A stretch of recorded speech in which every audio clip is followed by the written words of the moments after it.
Bismillahirrahmanirrahim. Assalamualaikum warahmatullahi wabarakatuh.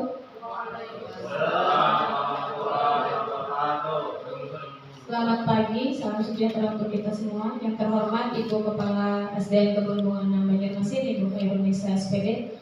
Yang terhormat Bapak Ibu Guru beserta staf SDN Kebun Bunga 6 Banjarmasin. Alhamdulillahirabbil alamin, wassalatu wassalamu ala asrofil anbiya'i wal mursalin sayyidina wa maulana Muhammadin wa ala alihi wa sahbihi ajma'in. Alhamdulillahirabbil alamin, hari ini kita bersama berkumpul di acara penerapan budaya positif, yaitu calon guru penggerak angkatan 11 Bapak Fahmi Hidayat SHI. Hari ini kita berkumpul untuk mendengarkan diseminasi beliau, yang dimana beliau akan memaparkan penerapan budaya positif. Untuk mempersingkat waktu, marilah kita sama-sama mendengarkan paparan dari beliau. Waktu dan tempat disilahkan. Assalamualaikum warahmatullahi wabarakatuh. Alhamdulillahirabbil alamin. Wassalatu wassalamu ala asyrafil anbiya'i wal mursalin sayyidina Muhammadin wa ala alihi wa sahbihi ajma'in. Amma ba'du. Segala puji bagi Allah Subhanahu wa taala yang telah melimpahkan rahmat kepada kita semua. Dan lupa salam dan salam kita haturkan kepada junjungan kita Nabi besar Muhammad sallallahu alaihi wasallam dan para sahabat kerabat ila yaumil qiyamah. Saya mengucapkan terima kasih terutama kepada Ibu Kepala Sekolah, Ibu Khairul Nisa, dan juga teman-teman sekalian yang telah hadir di tempat ini, di mana acara di sini adalah maksudnya ada itu budaya positif, menyebarkan pemahaman dan penerapan budaya positif. Di sini kita akan menyebutkan penerapan seperti kita ini bagaimana caranya untuk budaya positif tersebut. Ya, next.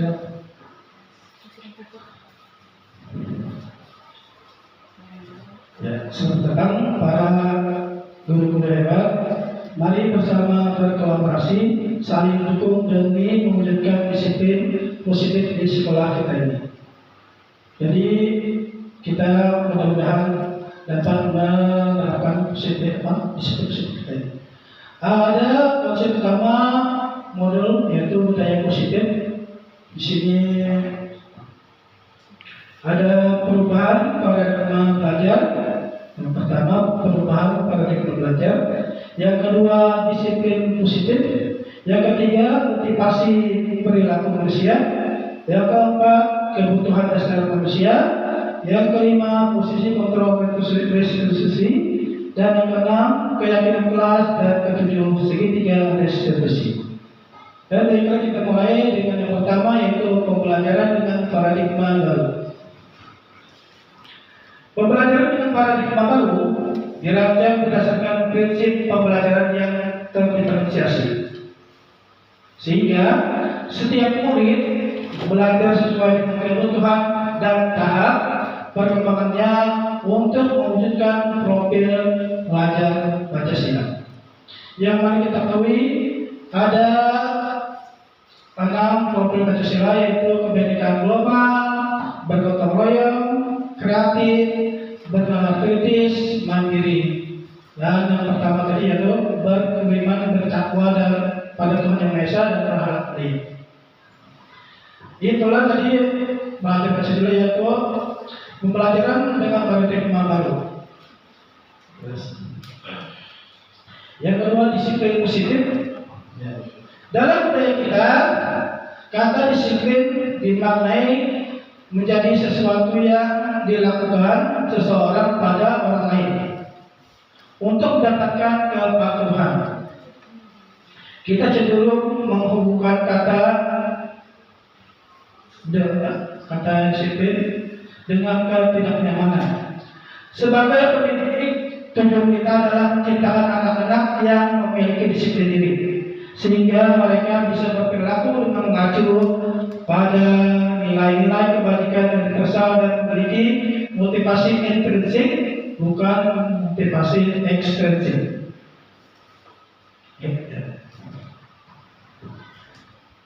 Di sini motivasi perilaku manusia, motivasi merupakan dorongan yang timbul pada diri seseorang secara sadar atau tidak sadar untuk melakukan suatu tindakan dengan tujuan tertentu.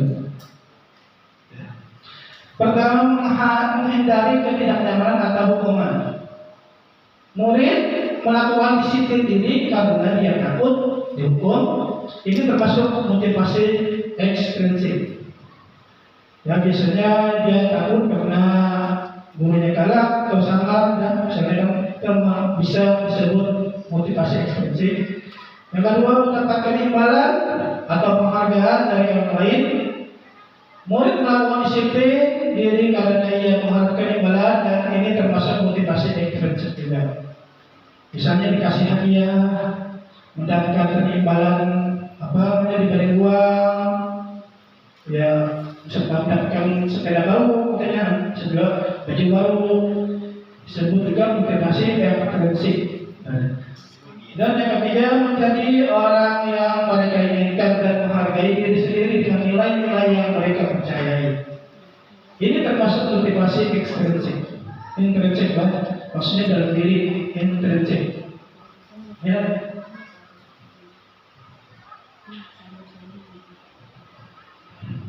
Kebutuhan dasar manusia. Ada 5 kebutuhan dasar manusia, yaitu bertahan hidup, kasih sayang dan rasa diterima, kebebasan, kesenangan, dan penguasaan. Ya. Yang pertama, kebutuhan bertahan hidup. Misalnya kesehatan, rumah, dan makanan. Tentu kita tidak lepas dari semua itu, yaitu kesehatan, rumah, dan makanan. Terus yang kedua, kasih sayang dan rasa diterima. Yaitu kebutuhan untuk diterima, kebutuhan untuk memberi dan menerima kasih sayang, dan merasa menjadi bagian dari suatu kelompok. Namanya tadi kasih sayang dan rasa diterima. Diterima di rumah, di sekolah, maupun dalam lingkungan. Yang ketiga, penguasaan.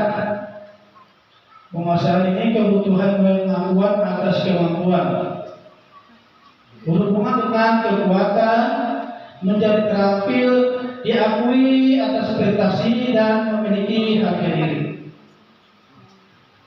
Yang keempat, yaitu kebebasan.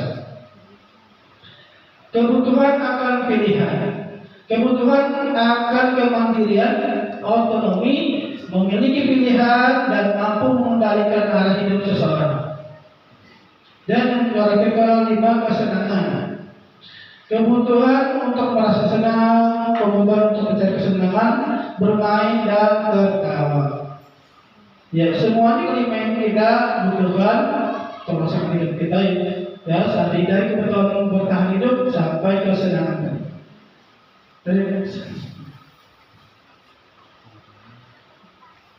Ya, kita sampai ke hukuman, konsekuensi, dan restitusi. Kita biasanya di sekolah ini ada yang namanya hukuman, konsekuensi, dan restitusi. Di mana ada pelanggar, biasanya kita adakan hukuman ataupun konsekuensi. Adapun di sini perbedaan hukuman, konsekuensi, dan restitusi, yaitu biasanya hukuman itu menyakitkan, tidak nyaman, murid takut, murid menyembunyikan kesalahan, murid merasa rendah diri. Biasanya kan menyakitkan karena dihukum hari misalnya berjemur atau berdiam, namanya yang ada tidak nyaman karena jadi murid tadi merasa takut, menyembunyikan kesalahan, dan murid merasa rendah diri. Rendah diri itu tidak percaya diri. Ya, terus konsekuensi sudah terencana, sudah dibahas dan disetujui oleh murid dan guru. Penguatan jangka pendek, murid menghormati peraturan. Pada konsekuensi sini yaitu semacam hukumannya terencana tadi, maksudnya berhukuman. Misalnya murid disuruh terlambat dalam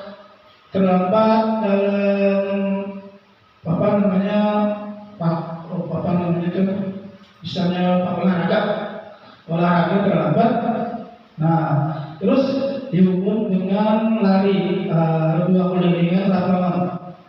Karena ini berhubungan dengan olahraga, itu namanya disebut konsekuensi. Sama dengan misalnya melanggar peraturan di pelajaran agama, misalnya disuruh menghafal ataupun membaca surat, itu namanya juga konsekuensi. Berhubungan, misalnya belajar matematika atau bergaya, disuruh menghafal ataupun matematika menghafal perkalian maksud itu seperti itu. Dan misalnya kesenian, ada juga disuruh menyanyi. Jadi berhubungan dengan mata pelajaran tertentu. Konsekuensi bisa juga dengan sudah terencana dari tadi juga. Misalnya kalau konsekuensi tadi, anak ada yang tidak sengaja mengotori buku temannya. Jadi di sini anak bisa disuruh membersihkan atau mengganti buku temannya, ataupun merusak sepeda temannya, tuh namanya konsekuensi, mengganti atau memperbaikinya, itu namanya konsekuensi tadi. Beda dengan hukuman yang tidak sama, maksudnya tidak ada hubungannya. Kalau hukuman tadi kan ada hubungannya, tidak ada hubungannya dengan hukuman. Misalnya terlambat datang ke sekolah, dia dihukum lari, tidak ada hubungannya kan? Itu namanya hukuman tadi. Misalnya juga gaya di sekolah ataupun namanya berkelahi, dihukum membersihkan WC, misalnya itu kan namanya hukuman juga, tidak hukumannya. Jadi kalau hukuman dengan konsekuensi tadi itu bedanya tadi. Ada sudah terencana, terus konsekuensi dan sudah dibahas, disetujui oleh murid dan guru, seperti yang namanya itu tadi lah. Jadi berbeda hukuman dengan konsekuensi tadi. Pada hakikatnya memang sama, tapi ada bedanya tadi. Terus restitusi yaitu murid bertanggung jawab dengan perilakunya. Fokus pada pemecahan masalah jangka panjang dan murid menghormati dirinya dan orang lain, itu namanya restitusi. Restitusi ini bukan menghukum lah, bukan konsekuensi, tapi di sini dia ingin murid itu bertanggung jawab dalam misalnya pelanggaran tadi, fokus pada pemecahan masalah. Itu namanya restitusi tadi, pemecahan masalah tanpa masalah. Jadi restitusi tadi misalnya ada kasus seperti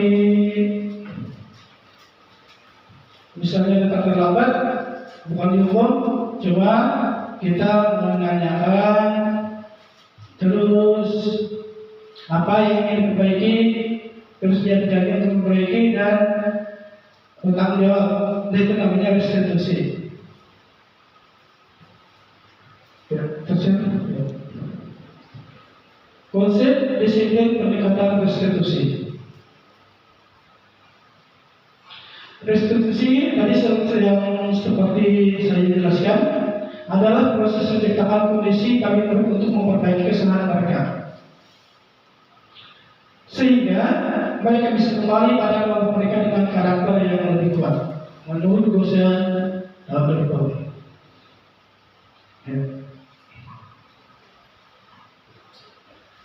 Ciri-ciri restitusi bukan untuk menebus kesalahan, namun untuk belajar di kesalahan, memperbaiki hubungan, tawaran bukan paksaan, menuntun untuk melihat ke dalam diri, mencari kebutuhan dasar yang mendasari tindakan, fokus pada karakter bukan tindakan, fokus pada solusi.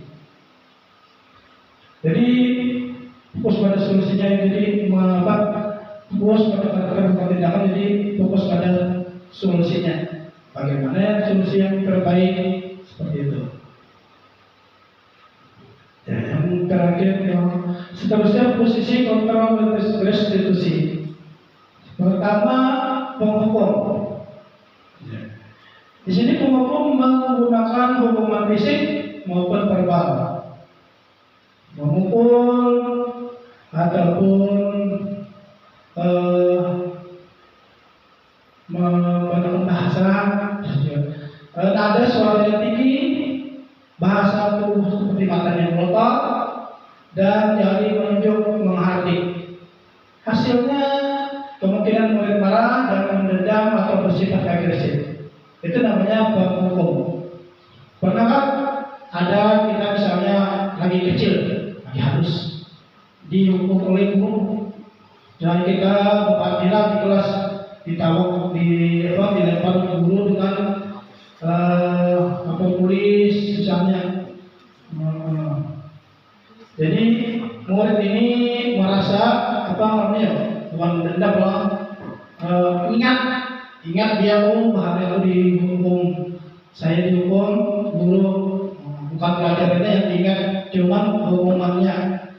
Pernah ditendang guru misalnya, pernah disuruh lari, kan biasanya teringat seperti itu. Itu namanya hukuman tadi. Jadi posisinya pertama tadi penghukum. Jadi resiko dari penghukum ini diingat sama muridnya. Oh, ini yang menghukum aku bahari, kan? Jadi dulu saya dihukum lari misalnya 2 keliling lapangan ataupun di pukul guru.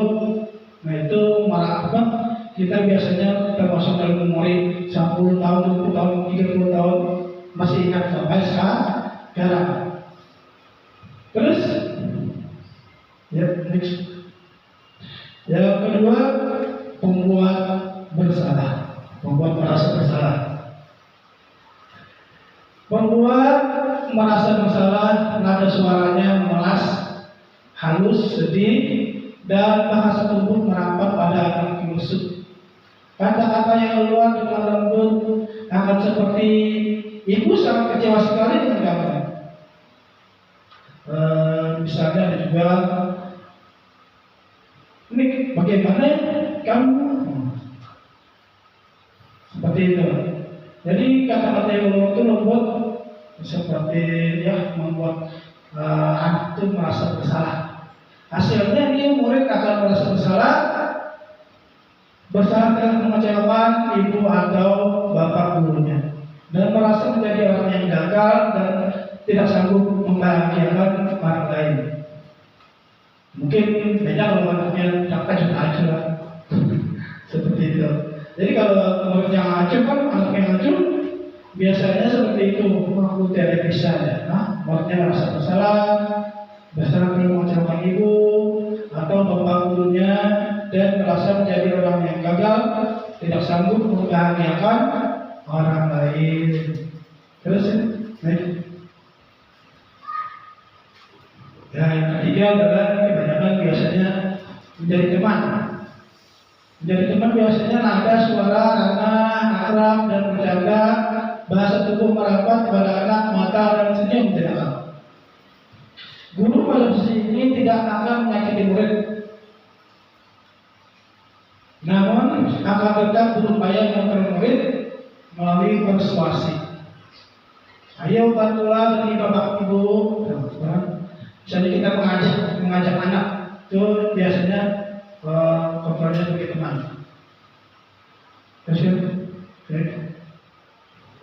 Yang selanjutnya posisi kontrol pemantau.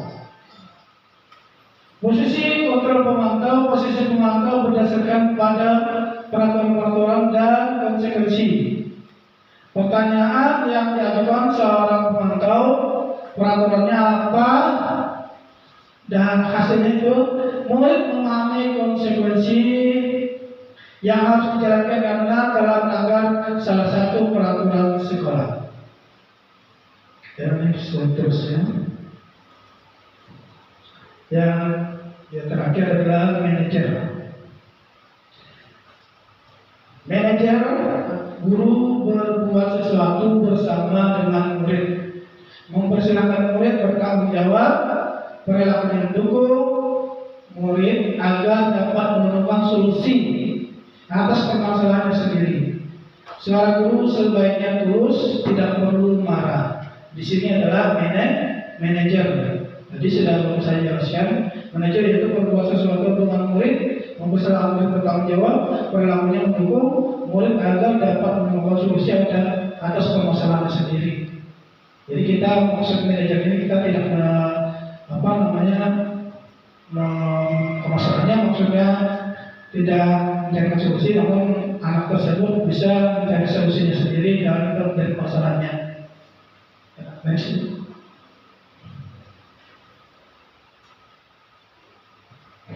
Keyakinan keras.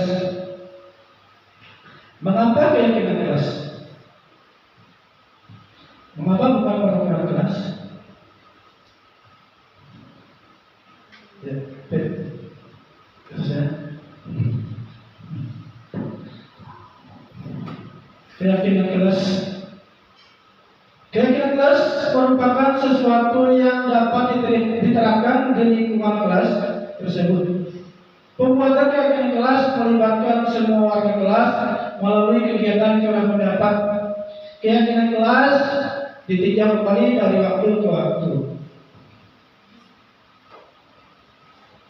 Dengan adanya keyakinan kelas diharapkan dapat meningkatkan kedisiplinan murid, yakni disiplin diri yang muncul dari dalam diri, motivasi intrinsik, bukan paksaan dalam bentuk aturan dan sanksi. Jadi keyakinan kelas ini kan dibuat bersama-sama di dalam kelas guru dan murid. Jadi murid ini yang membuat bersama, jadi dia tahu aku mau apa, harus ditaati peraturan tersebut. Jadi dalam dirinya sendiri menaati peraturan tersebut. Misalnya, bagaimana kalau dia belajar tidak boleh makan ataupun tidak boleh minum, itu kan namanya keyakinan kelas juga. Jadi anak-anak yang menyetujuinya, anak-anak yang sendiri yang membuatnya dan menyetujuinya, dan dia sendiri yang menjalankannya. Jadi disinilah keyakinan kelas yang mana merupakan sesuatu yang dapat diterapkan diri lingkungan kelas tersebut, dapat membuat keyakinan diberikan semua warga kelas melalui kegiatan curah pendapat dalam di awal belajar misalnya kan, apa kita kelas supaya disiplin, supaya belajar dengan baik dengan baik, bagaimana? Apakah sebelum tidur? Dalam maksudnya itu yang maksud yang baik, maksudnya itu gimana kita supaya tertib, ya Pak. Boleh kada keluar apa ya misalnya keluar izin Pak, ya misalnya bagaimana kita kalau permisi ke keluar bisa ke belakang harus permisi. Nah jadi disitulah anak-anak mengetahui peraturannya begini keyakinannya begini peraturannya. Jadi di kelas itu misalnya dalam pelajaran ini kita harus permisi dulu untuk keluar misalnya. Terus apa saja di dalam pelajaran tersebut jadi disetujui oleh warga kelas tadi. Dengan adanya keyakinan kelas diharapkan dapat meningkatkan kedisiplinan murid, yakni disiplin diri yang muncul dari dalam diri tadi. Itu namanya motivasi intrinsik tadi, bukan paksaan dalam bentuk aturan dan sanksi. Ya, ini adalah segitiga restitusi.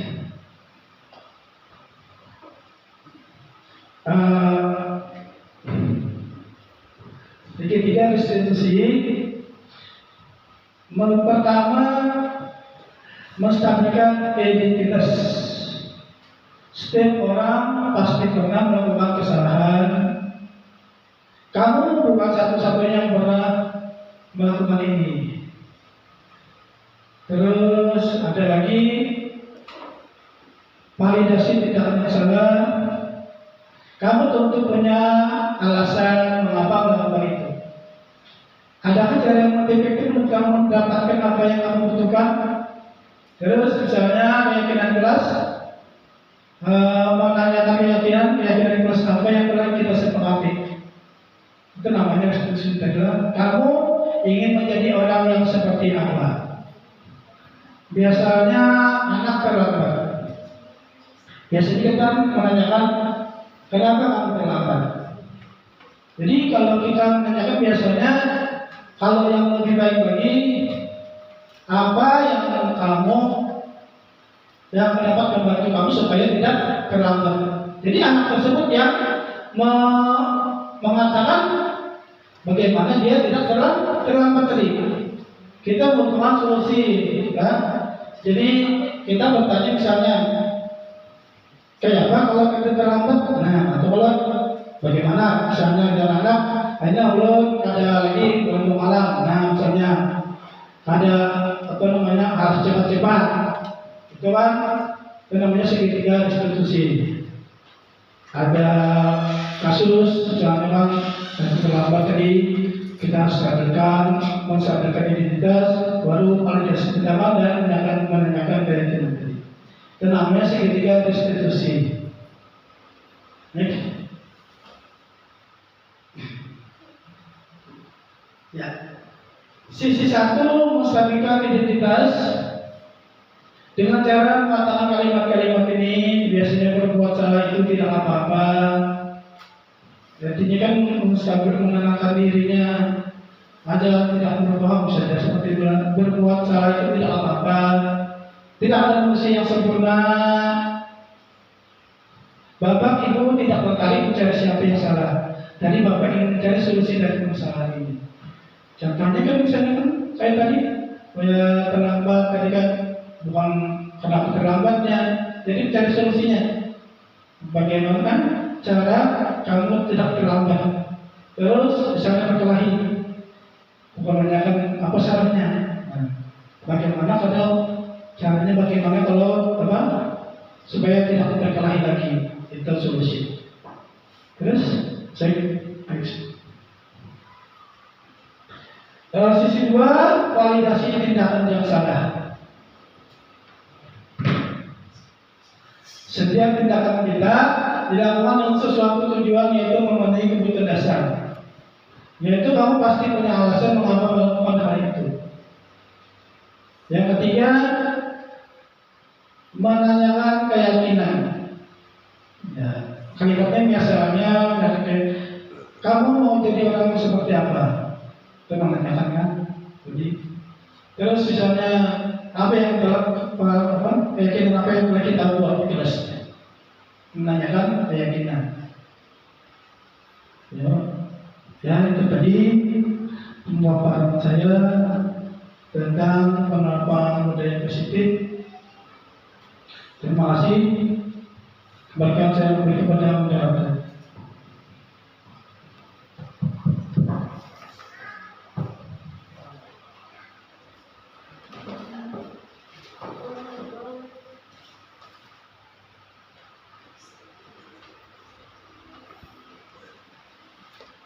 Ya, demikian pemaparan dari calon guru penggerak angkatan 11 Bapak Fahmi Hidayat SHI. Kita masuk acara selanjutnya, yaitu sesi tanya jawab bagi Bapak Ibu. Bagi yang ingin ada yang ditanyakan atau ada yang kurang jelas, bisa untuk tangannya.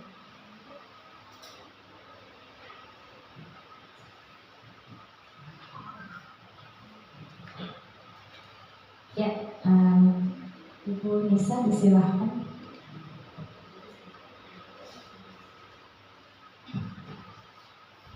Terima kasih. Assalamualaikum warahmatullahi wabarakatuh.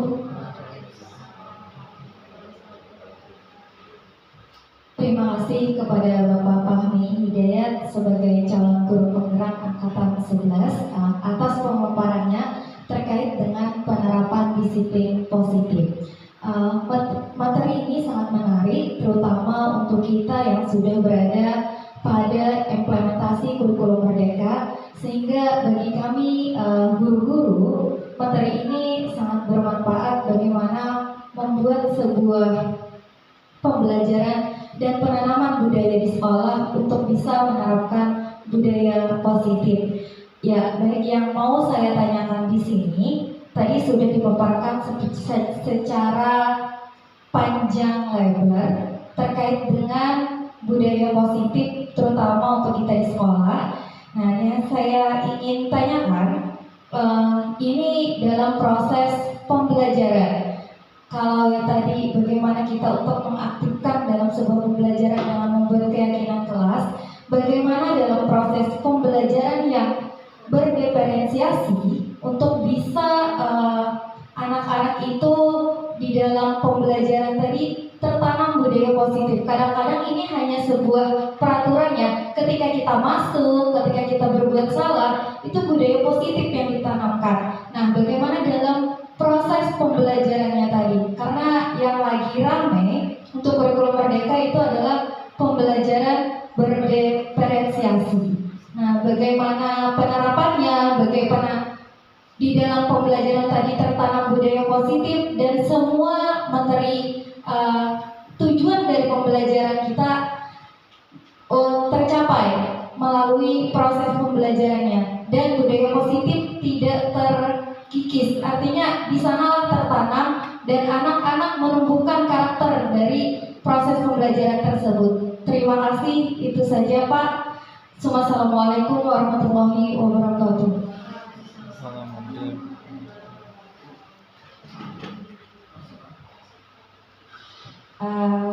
Ya, menarik ya pertanyaannya dengan berdiferensiasi. Mau dijawab langsung atau ditampung dulu Pak? Ya, kita dengarkan dari Bapak Fahmi Hidayat. Ya, terima kasih kepada Ibu Sulawesi Indonesia yang telah menanyakan tentang pembelajaran yang berdiferensiasi. Di sini kata berdiferensiasi digunakan oleh Kementerian Pendidikan Budaya Riset dan Teknologi merupakan yaitu istilah ini lekat maknanya dengan perbedaan antara siswa yang beragam. Berdiferensiasi dalam pendidikan artinya adalah pembelajaran yang memberi keleluasaan pada siswa untuk meningkatkan potensi diri masing-masing sesuai dengan kesiapan belajar, minat dan profil belajar siswa tersebut. Hal ini disebut juga dengan pembelajaran berdiferensiasi. Secara singkat, pembelajaran berdiferensiasi adalah metode belajar mengajar yang mempertimbangkan perbedaan potensi siswa. Jadi perbedaan antar potensi antar siswa. Setiap siswa memiliki karakteristik yang berbeda. Antara satu yang lainnya. Ya, misalnya ada siswa yang lebih cenderung suka belajar bahasa dan ada siswa yang lebih mudah menguasai rumus-rumus sains. Ada juga siswa yang berbakat dalam bidang seni, suka menggambar, suka bernyanyi, misalnya, suka menari. Siswa juga memiliki metode belajar yang berbeda, misalnya visual, auditoria, dan kinestetik. Dalam buku metode belajar karakter siswa di sekolah dasar karya Muhammad Sarif, siswa bertipe visual bisa belajar optimal dengan menggunakan indera penglihatan. Siswa dengan tipe auditory akan belajar aktif, belajar dengan indera pendengaran untuk menangkap informasi. Jadi siswa ini sukanya mendengarkan. Jadi namanya auditory. Jadi siswanya suka dalam mendengarkan. Jadi kita kalau siswanya suka mendengarkan, kita berceramah misalnya gitu. Jadi siswa dalam tipe auditory adalah efektif belajar dengan indera pendengaran untuk menangkap informasi. Adapun tipe anak kinestetik perlu gerakan fisik untuk dapat mengingat sesuatu. Maksudnya itu dengan teori lah, belajar apa namanya praktek. Bisa olahraga langsung prakteknya, kalau itu langsung dalam 7 teori misalnya, jadi langsung prakteknya seperti itu.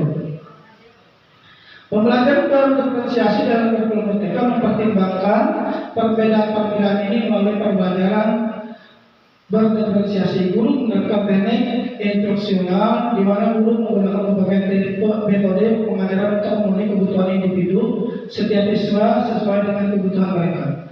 Tujuan dari pembelajaran berdiferensiasi adalah untuk menciptakan kesetaraan belajar bagi seluruh siswa dan menyebabkan keseimbangan. Jadi harus jadi seimbang namanya.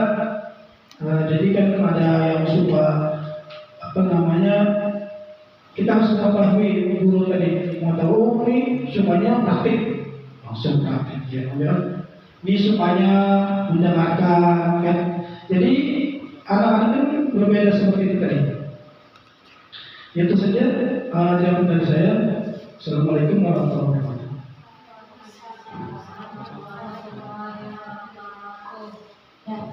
Tadi tentang pembelajaran berdiferensiasi sangat menarik Bapak Ibu, yang dimana memang kita sebagai guru harus berpihak pada murid. Berdiferensiasi itu memang membuat kita lebih sulit, terutama untuk memahami siswa terlebih dahulu, seperti yang Bapak Fahmi Hidayat tadi paparkan, bahwa kita harus tahu murid ini lebih ke visual kah atau listeningnya kah. Jadi kalau semisal dia lebih tertarik dengan gambar, kita memberikan metode-metode yang dimana lebih banyak gambar.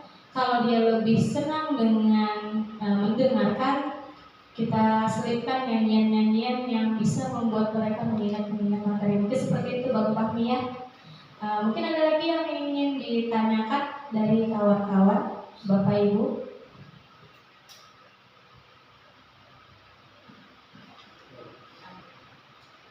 Ya, Bapak Syukur sebentar.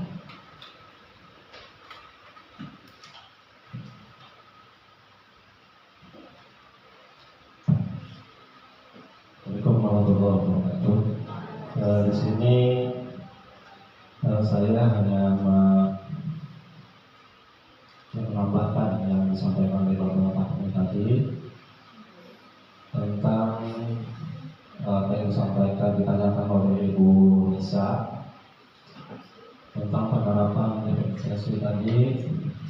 Jadi di situ ketika sebelum pembelajaran, jadi guru itu bisa menanyakan dulu waktu apa sesi. Nah, di sana guru bisa menanyakan kepada siswanya, mungkin guru bisa bertanya kepada siswa, anak-anak di sini siapa yang suka menggambar? Nah, seperti itu kan. Nah, jadi nanti ada yang angkat tangan, saya, gitu. Siapa yang suka menyanyi? Nah, ada yang angkat tangan, saya. Nah, jadi nanti ketika pembelajaran itu, nah, jadi berdasarkan minat daripada siswa tadi yang suka menyanyi, maka mungkin metode belajarnya juga siswa tadi diharapkan ada mungkin waktu dia waktu diskusi, lalu mereka diberikan arahan untuk bagaimana mempresentasikan apa yang didiskusikannya. Mereka yang suka menggambar, nah juga seperti itu sesuai dengan minat bakatnya. Begitu saja. Kemudian sekalian juga ingin bertanya, nanti tadi sudah dijelaskan juga tentang motivasi yang mana di situ tadi dijelaskan juga ada motivasi intrinsik dan ekstrinsik kan. Nah, mungkin bisa dijelaskan kembali perbedaan atau contoh berkenaan atau terkait dengan motivasi intrinsik dan ekstrinsik tersebut. Terima kasih.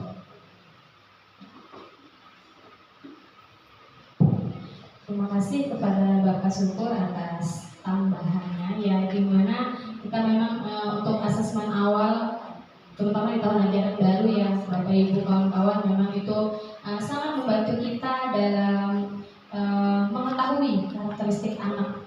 Jadi untuk yang selanjutnya langsung dijawab ke Bapak Fahmi. Iya. Assalamualaikum warahmatullahi wabarakatuh. Terima kasih atas tanggapan tambahan dari Profesor. Oke, itu dapat pembelajaran yang lebih baik lagi. Dan ada pertanyaan, apa itu motivasi intrinsik dan ekstrinsik? Adapun motivasi pengampung saya tadi, yaitu motivasi merupakan dorongan yang timbul pada diri seseorang secara sadar atau tidak sadar untuk melakukan sesuatu tindakan yang dengan tujuan tertentu. Pertama, menghindari ketidaknyamanan atau hukuman. Murid melakukan disiplin diri karena dia takut dihukum. Ini termasuk motivasi intrinsik tadi. Itu motivasi itu kan banyak macam-macam, karena murid seperti misalnya kan karena belajarnya karena ingin takut sama guru, itu masuk namanya ekstrinsik dari luar tadi kan, ekstrinsik. Jadi karena takut karena gurunya misalnya, gurunya galak kan, jadi belajar sama itu misalnya, atau mengikuti peraturan seperti itu karena gurunya galak misalnya. Terus ada juga yang mana muridnya menginginkan sesuatu, misalnya gurunya ibunya misalnya kalau nilai tinggi diberi sepeda misalnya. Jadi nilai tadi ada sesuatu tadi, itu namanya ekstrinsik. Jadi ekstrinsik tadi bukan maksudnya itu ada dalam bukan karena sesuatu tadi, bisa jadi karena takut sama gurunya, bisa juga takut karena takut sama gurunya tadi kan, atau ingin sesuatu dari ayah atau dari orang tua atau gurunya tadi. Misalnya siapa yang ada dua, siapa yang ingin menjawab mendapatkan hadiah, seperti itu kan. Jadi itu namanya ekstrinsik. Kalau motivasi intrinsik, yaitu motivasi yang muncul dari dalam diri, namanya intrinsik. Motivasi yang muncul di dalam diri untuk mencapai sesuatu demi memuaskan diri sendiri tanpa dipengaruhi oleh imbalan atau eksternal. Seperti sholat. Sholat kan kita ikhlas, tanpa imbalan apa-apa, hanya Allah. Jadi seperti itu dalam diri, itu namanya intrinsik. Jadi motivasi ini membuat seseorang melakukan aktivitas tertentu karena menganggapnya sebagai sesuatu yang bermanfaat untuk dirinya, ataupun memberikan kepuasan untuk diri sendiri. Jadi motivasi ini dipengaruhi oleh ketertarikan ataupun kesenangan pada kegiatan tertentu. Misalnya anak sekolah olahraga kan, umumnya suka olahraga, jadi dalam olahraga itu tinggi, misalnya ya. Terus misalnya suka berhitung, itu dalam diri anak tersebut, bukan karena imbalan, bukan karena takut sama gurunya, seperti itulah. Banyak orang yang menganggap jika motivasi intrinsik adalah jenis motivasi yang paling baik.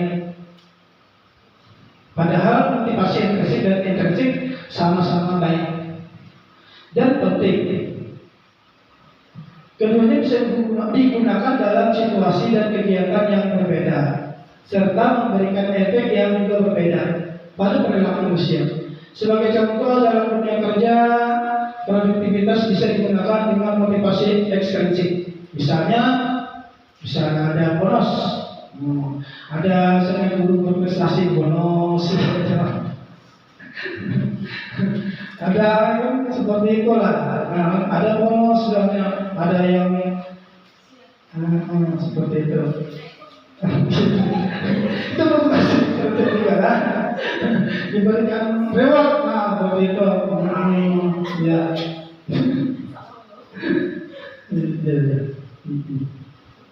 Terus jika kedua motivasi ini dikombinasikan, maka kamu akan lebih bersemangat ketika melakukan dan menyelesaikan tugas yang menarik, apalagi jika disertai dengan hadiah atau apresiasi yang bisa kamu dapat setelahnya. Misalnya sebuah hadiah seperti olahraga tadi kan, kalau semua olahraga dia ikut lomba menang dapat hadiah, menang juga sama.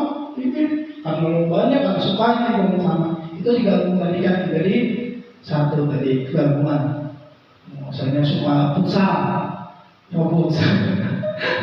jadi suka juara lagi emang lebih memadai pada apa namanya juara tadi itu digabung dari. Walaupun motivasi ini bisa memacu orang melakukan yang terbaik karena memang keinginan yang ada berasal dari dalam diri, namun tidak semua aktivitas bisa dilakukan dengan motivasi ini. Inilah mengapa motivasi ekstrinsik tetap diperlukan. Jadi yang ketiga maksudnya sama-sama diperlukan ekstrinsik maupun intrinsik tadi. Motivasi ekstrinsik bisa digunakan agar seseorang terpacu untuk menyelesaikan tugas atau pekerjaan yang menurutnya tidak menyenangkan, tetapi harus dilakukan. Ini juga bisa menumbuhkan minat orang lain pada aktivitas yang awalnya tidak diminati dan bentuk penghargaan atas kinerja orang lain. Kan anak-anak tidak semua pelajar juga kan tidak disukainya, apalagi misalnya matematika kan yang paling sukanya memang misalnya olahraga, tidak semua juga lah. Cuman kita kan perlu juga dia belajar matematika boleh tinggal, cuman motivasinya bisa juga bukan dengan ekstrinsik tadi, sama dengan hadiah tadi kan, misalnya itu.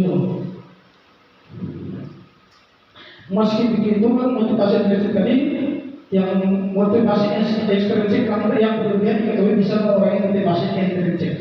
Misalnya seseorang yang awalnya melakukan olahraga tertentu karena tertarik dan menyenangkan, tapi karena selalu diberikan hadiah, maka bisa jadi ketertarikan tersebut justru berkurang dan akhirnya hanya fokus pada hadiah tadi kan. Karena kalau fokus pada hadiahnya, karena waktu pas kerja dia bahagia ada yang lagi. Nah seperti itu maksudnya lah. Jadi harus juga sudah dalam diri tadi. Karena misalnya aku pemula suka dengan olahraga tadi, tapi karena diimbangi sesuatu, sesuatu kan ada hadiahnya. Seperti kita misalnya coba apa itu, habis itu kan diberi hadiah. Nah setelah itu nantinya kalau hari lain tidak ada hadiahnya, kurang lagi ya. Jadi tidak boleh juga yang berlebihan tadi, harus seimbang mungkin ya, seperti itu.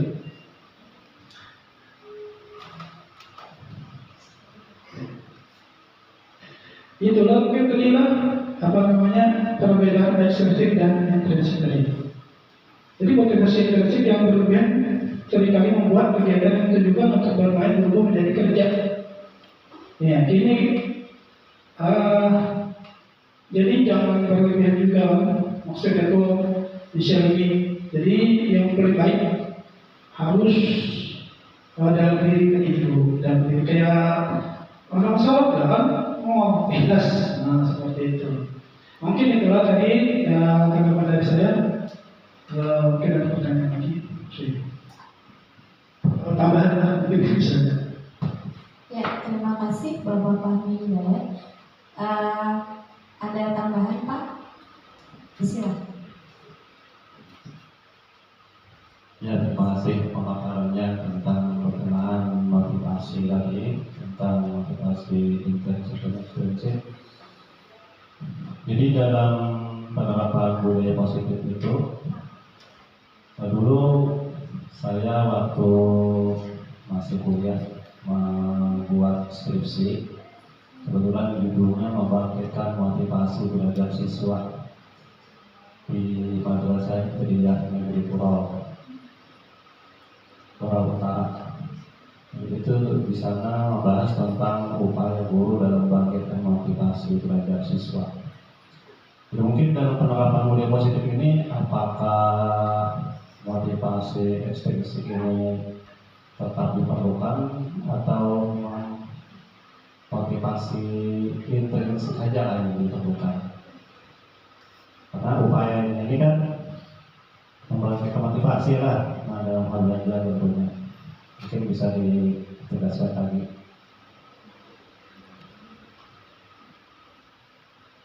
Ya, terima kasih Bapak Suko. Bagaimana Bapak Fahmi? Memang menarik sekali ya untuk intrinsik ekstrinsik. Ya, baiklah. Adapun yang telah dapat saya jelaskan tadi, motivasi ekstrinsik maupun intrinsik itu tetap bisa digunakan. Tergantung bagaimana memerlukannya tadi.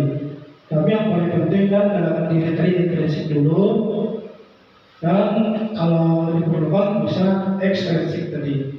Contohnya seperti misalnya tidak menyukai pelajarannya misalnya tadi kan, atau seorang pekerjaan seorang tidak menyukai pekerjaannya, jadi diperlukan diperlukan hadiah, kan? Jadi perlulah juga.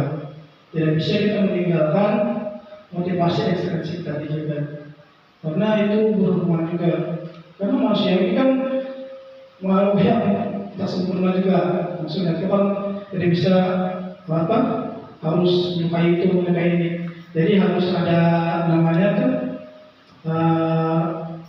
peningkatan dari maksudnya namanya harus ada keseimbangan antara intrinsik dan intrinsik tadi. Itu saja, mungkin ada yang menambahkan.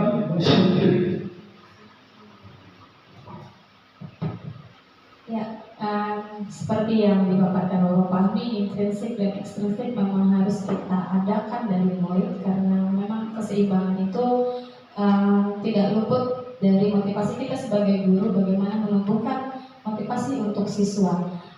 Ada juga siswa yang hanya kita kasih lagu sarangeo, mereka sudah berbunga-bunga. Tapi ada juga yang kita say hello dengan senyum. Ada juga murid yang mana hadiahnya Bu? Jadi memang keseimbangan yang harus kita hidupkan di siswa, tapi jangan sampai menenggelamkan motivasi dari dalam dirinya. Mungkin seperti itu Bapak Fahmi. Mungkin ada yang mau menambahkan lagi dari Ibu Kepala Sekolah?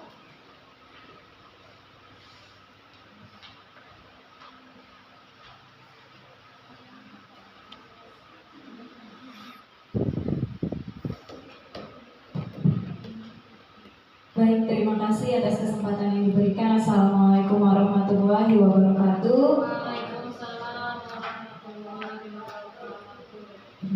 Terkait motivasi tadi Pak A sedikit. Kalau tadi kan ada dibahas mengenai motivasi ekstrinsik sama intrinsik. Nah sebenarnya kalau menurut kita Pak A, ibaratnya dalam penerapan budaya positif ini, yang diharapkan itu motivasinya yang dari dalam diri peserta didiknya, atau intrinsik, artinya dalam dirinya. Mengapa jadi yang dalam dirinya? Karena kalau misalkan motivasi itu berasal dari luar, andai kata seperti yang disampaikan oleh Bapak tadi, itu kan artinya secara tidak langsung menimbulkan ketergantungan. Kalau misalkan diberikan hadiah, baru semangat. Tapi kalau tidak diberikan iming-iming hadiah, ada sebagian yang tidak usah kirim, ulun gak diam aja, ulun kadang-kadang aktif belajar biasa aja gitu. Jadi yang diharapkan memang di dalam penerapan budaya positif ini adalah motivasi yang intrinsik atau yang dari dalam diri peserta didiknya. Jadi kalau motivasinya dari dalam diri peserta didiknya, mau bagaimanapun situasinya, kondisinya, ada iming-iming hadiahnya atau ada iming-iming pujian atau tanpa ada hal-hal tersebut pun, maka peserta didik akan tetap semangat untuk belajar, semangat untuk mengikuti proses pembelajaran yang dilakukan. Ini mungkin itu Bapak ya sedikit dari Ulun. Di Ulun boleh bertanya apa? Bolehlah sekalian Mas sedikit. Tadi mengenai posisi kontrol kita sebagai guru dalam penerapan budaya positif ini ada 5 tadi Pak rasanya dan paparkan. Ada sebagai penghukum, ada sebagai teman, ada sebagai pokoknya yang terakhir itu yang manajer. Nah ini tentunya kan dari yang penghukum, kemudian sebagai teman, dan yang terakhir manajer itu. Ulun hanya bertanya bagaimana tips dan trik dari Bapak nih supaya kami, ibaratnya baik Ulun ataupun Bapak Ibu yang lain bisa memposisikan atau menerapkan diri kami ini sebagai manajer di dalam kelas. Terima kasih. Mungkin itu saja Bapak. Wassalamualaikum warahmatullahi wabarakatuh.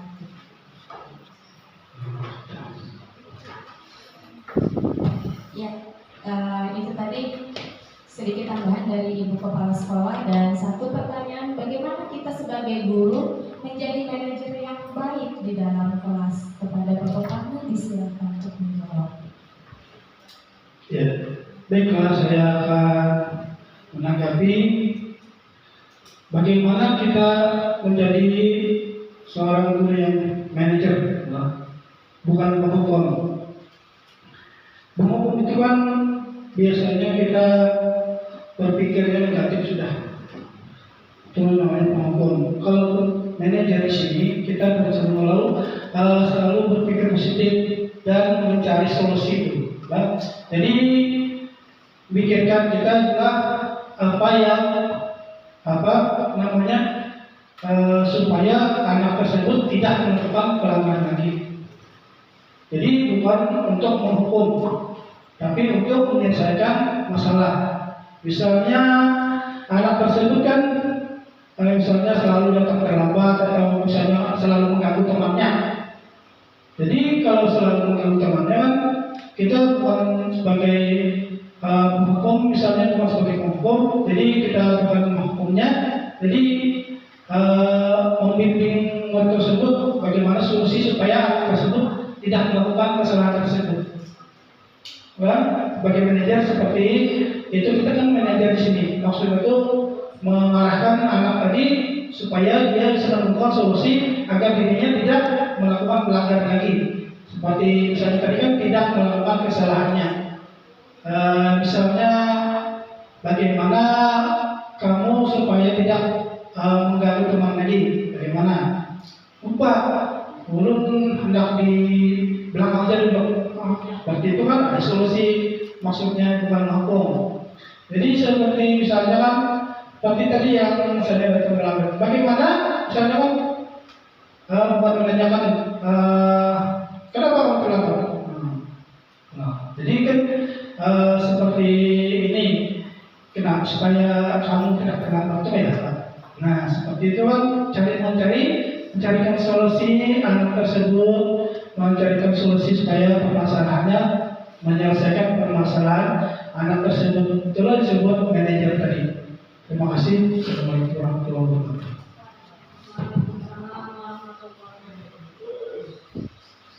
Ya, itu tadi kita sebagai guru juga sebagai manajer yang dimana jangan sampai ada kata sebagai penghukum.